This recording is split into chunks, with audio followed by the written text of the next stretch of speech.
Doctor Saurabh Kumar जो कि आयुष्मान के तहत सदर अस्पताल में पिछले कई महीनों से यहाँ सेवा दे रहे थे।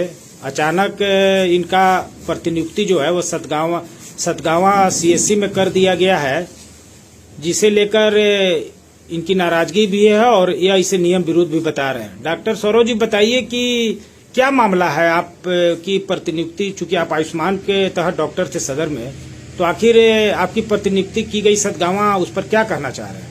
नमस्ते, मैं एक्चुअली डीएमएफटी आयुष्मान के थ्रू यहाँ पे मेरी नियुक्ति हुई थी, जिसमें मुझे कोडरमा में सदर हॉस्पिटल में दिया गया था।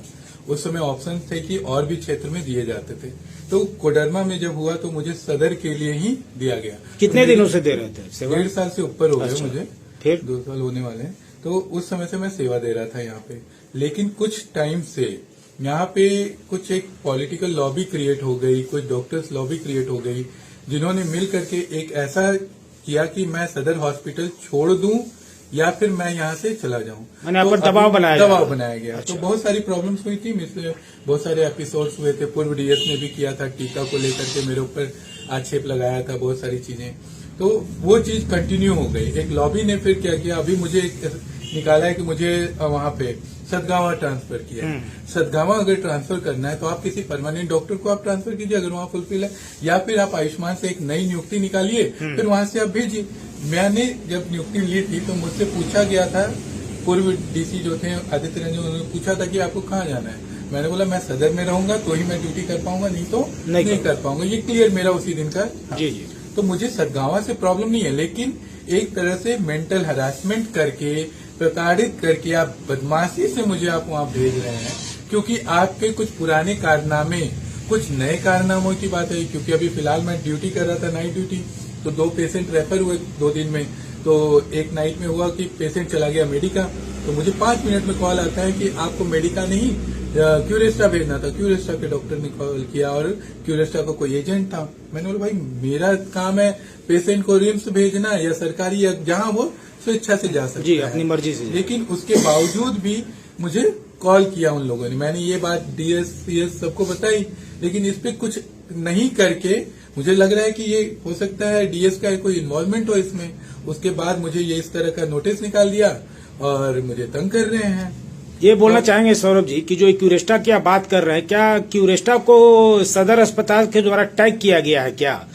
कुछ बुधवार को इनकी ओपीडी होती है यहाँ पे। अच्छा, उनके डॉक्टर आते हैं सदर के डॉक्टर्स आते हैं। अच्छा। मुझे नहीं पता कि क्या टर्म्स एंड कंडीशंस है गवर्नमेंट की। नहीं, आखिर यहाँ के मरीज जो बाहर इलाज के लिए, बेहतर इलाज के लिए जाना जाते हैं, तो इस तरह के दबाव डॉक्टरों पर पड़ता है कि आप क्यूरेस्टा को ही भेजे रांची में, तो इससे पीछे क्या लग रहा है आपको? अब ये हो सकता है कि उस दिन बैड लक होगा क्यूरेस्टा की, मैं नाइट ड्यूटी पे था। माने लगता है कि अक्सर इसी तरह होता है। अच्छे तरीके से होता होगा, नहीं तो वो लोग मेरे से नाराज क्यों हो जाते हैं? अच्छा, तो इस मामले में कोई पदाधिकारी का भी प्रेशर था आपके ऊपर क्या? मुझे किसी का कॉल नहीं आया था। हाँ। लेकिन उन लोगों ने कहा कि हमारा टाई अप आपके साथ है, तो आप हमें ही भेजेंगे। उनका लैंग्वेज बहुत खराब था, बात करने का तरीका। मैंने मेरे से बात नहीं करनी है, जो भी यहाँ के प्रशासनिक लोग हैं उनसे आप एक लेटर निकालिए कि जो भी पेशेंट होंगे वहाँ रेफर कर दिया जाएगा। अच्छा। लेकिन इन डीएस के बारे में मैं एक बात कहना चाहूंगा कि जब ये पूर्व में यहाँ पे थे, ये 10 साल पहले भी यहाँ नौकरी कर चुके हैं। अच्छा। जब पूर्व में भी थे तो ये कोडरमा सीएससी में थे,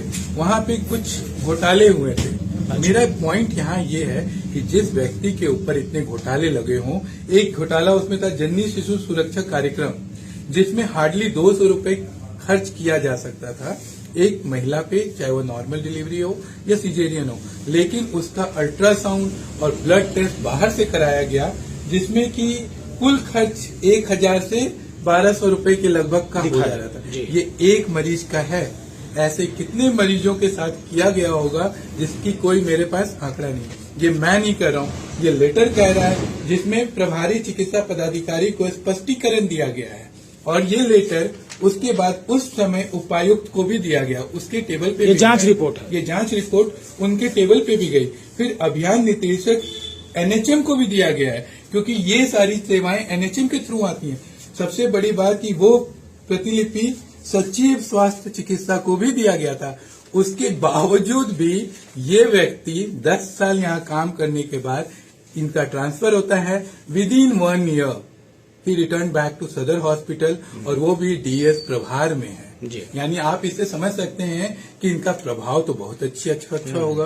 यानी इनकी बैकिंग बहुत अच्छी है, जिस कारण से ये डीएस भी बन गए हैं और आने के बाद बहुत सारे अपने फिर उस तरह के वो जो पूर्व में कार्य किए हुए हैं, ये मैं नहीं बोल रहा हूँ, ये कागज बोल रहा है, जांच रिपोर्ट बोल रही है, जिसमें सिर्फ मैंने तो एक आपको जननी सुरक्षा की छिंदवाड़ा में इन्होंने एक बाउंड्री करवाई थी, जिस बाउंड्री की कोई आवश्यकता नहीं थी इस रिपोर्ट के अकॉर्डिंग, लेकिन वो बाउंड्री कराया गया, अपने लोगों से करवाई।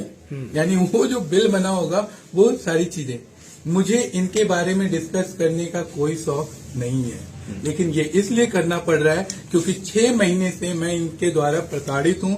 मेंटल हैरेसमेंट है, ये हर चीज में मुझे इस तरह से प्रॉब्लम करते हैं। मुझे बार बार छुट्टी लेने के लिए भी मुझे तंग किया है। 18 CL पिछले साल का मेरा बर्बाद हो गया।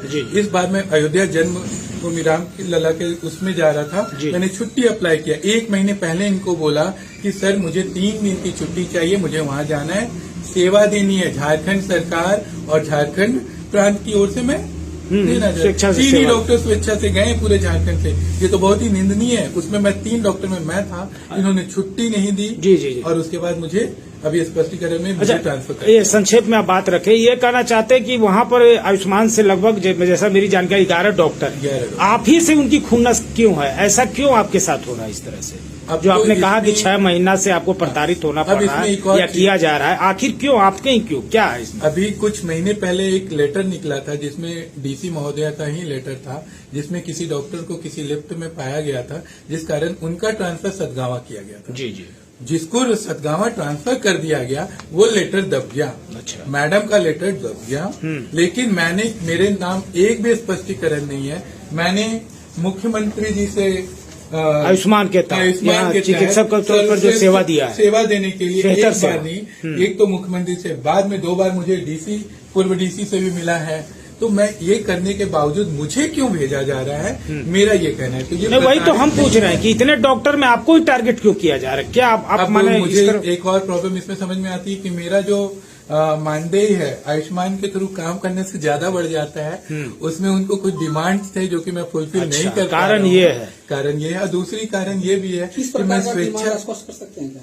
डिमांड उनको आदत है इस तरह के डिमांड्स लेने की। तो मुझसे भी उम्मीद कर रहे होंगे कि मैं कुछ सेवा प्रदान करूं, सेवा दूं। मैं ये प्रदान नहीं कर सकता। और दूसरी कारण क्या बताया? दूसरा एक और चीज की मैं डायलिसिस यहाँ देखता हूँ। डायलिसिस पब्लिक प्राइवेट मोड पे वो डायलिसिस वो मैं सदर में फ्री सेवा दे रहा हूँ मैं वहाँ। अच्छा, वहाँ फ्री सेवा दे। वहाँ जाके मेरे स्टाफ को बोला कि इसको हटाओ, मैं अपना एमओ देता हूँ। अच्छा, यानी ये भी सेटिंग है। आप वहाँ स्वेच्छा से सेवा दे रहे हैं, कोई पैसा नहीं लेते? कोई पैसा नहीं। ये तो मानवता के दृष्टिकोण से बहुत अच्छा है। मैं तो इस पर भी आपको तंग किया जा रहा है? भी तंग किया जा रहा है। वहाँ पे भी मैं सदर में काम कर रहा हूँ, मुझसे वहाँ से स्पष्टीकरण मेरे स्टाफ से मांगा कि इसका डॉक्टर का डॉक्यूमेंट दो।